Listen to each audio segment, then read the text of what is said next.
Hey guys, welcome back to my channel. तो फिर से हम लोग बात करने वाले हैं अनीता जी के बारे में। आज जैसे ही अनीता जी ने अपना आज का ब्लॉग अपलोड किया है, वैसे ही उनके चैनल्स पे बहुत सारे नेगेटिव कमेंट्स आने लगे।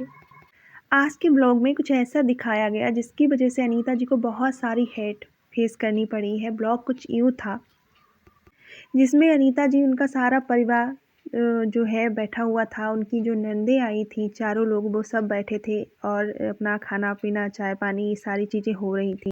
बातें आते भी कर रहे थे। तो लोगों ने इतनी ज़्यादा उन्हें हेट दिखाई है, इतने ज़्यादा बुरे बुरे कमेंट्स किए हैं। किसी ने कहा ऐसा भाई तो भगवान दुश्मन को भी ना दे। तो किसी का कहना था ये लोग तो इतना हंस हंस के बातें कर रहे हैं जैसे कि इनके घर में कुछ हुआ ही नहीं। तो किसी का कहना था कि ये लोग चाहते थे इनका भाई मर जाए। तो कोई कह रहा था कि कैसी बहनें हैं, इनको अपने बाप के पास बैठना चाहिए था, ऐसे टाइम में ये अपने भाई भाभी के साथ बैठ के हंसी मजाक कर रही हैं। तो उसमें एक चीज़ ये भी होती है कि उनके जो भाई हैं उनको मरे हुए काफ़ी लंबा टाइम हो चुका है, काफ़ी दिन बीत चुके हैं। अब इंसान हर रोज़ हर टाइम तो नहीं रोता रहता है ना, किसी पार्टिकुलर टाइम पे रोता है। जब भी वो बसंती के यहाँ पे होती हैं या कुछ ऐसी चीज़ें होती हैं, ऑफकोर्स रोता ही इंसान है, याद करता है।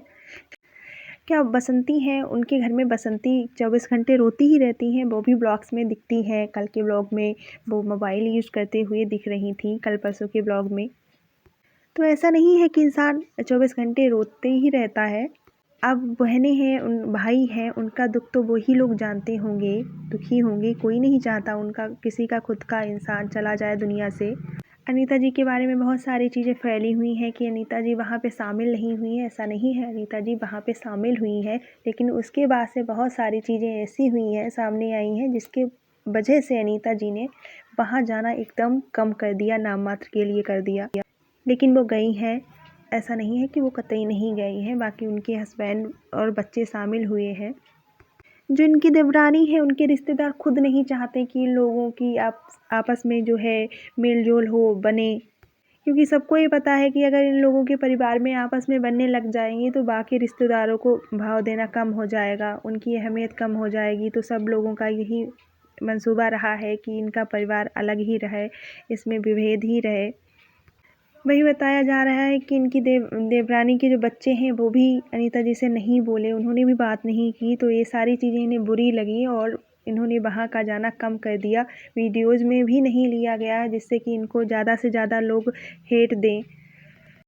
और दूसरी एक बहुत बड़ी चीज़ जो है लाला जी के भाई की जो ब्लॉग है उसमें देखने को मिली है। लाला जी की भाई की मौत जो है कुएं में डूब के हुई है। तो किसी ने कहा है कुएं में पानी ही नहीं है तो इंसान डूबेगा कैसे। उसके बाद उस सफाई में चीज़ें आई कि उसमें जो है दलदल बन चुका है कुआं, पानी और मिट्टी दोनों का दलदल है, वो गिरे और दलदल में फंस गए। आज जो लाला जी के भाई की वाइफ है वो कुएं में कुछ सामान फेंकती हुई दिखी है।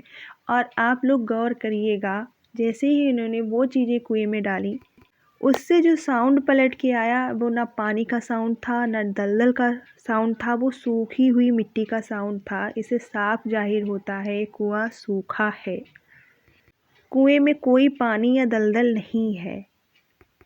अब ये चीज़ें क्यों हो रही हैं, क्यों झूठ पे झूठ बोले जा रहे हैं, क्या स्टोरी है उनकी डेथ के पीछे, क्या चीज़ें हैं, अभी तक क्लियर नहीं है। घर में से किसी का वीडियो भी नहीं आया है। लाला जी, अनीता जी ने इस चीज़ से अपने आप को एकदम अलग रखा हुआ है। इसी तरह से उन्होंने इस बारे में वीडियो नहीं बनाया है। लेकिन कुछ भी हो, बहुत ही ज़्यादा रहस्य है इन चीज़ों में। टाइम के साथ धीरे धीरे सारी चीज़ें सामने आएंगी, क्या हुआ, कैसे हुआ। फिलहाल ये थी आज की कुछ चीज़ें जो आपके साथ शेयर करनी थी। अगर आप लोगों को वीडियो अच्छा लगा हो तो प्लीज़ वीडियो को लाइक करें और अपने विचार कमेंट्स में रखना बिल्कुल भी ना भूलें। आप लोगों के क्या विचार हैं, क्या राय हैं, वो कमेंट्स में ज़रूर लिखें।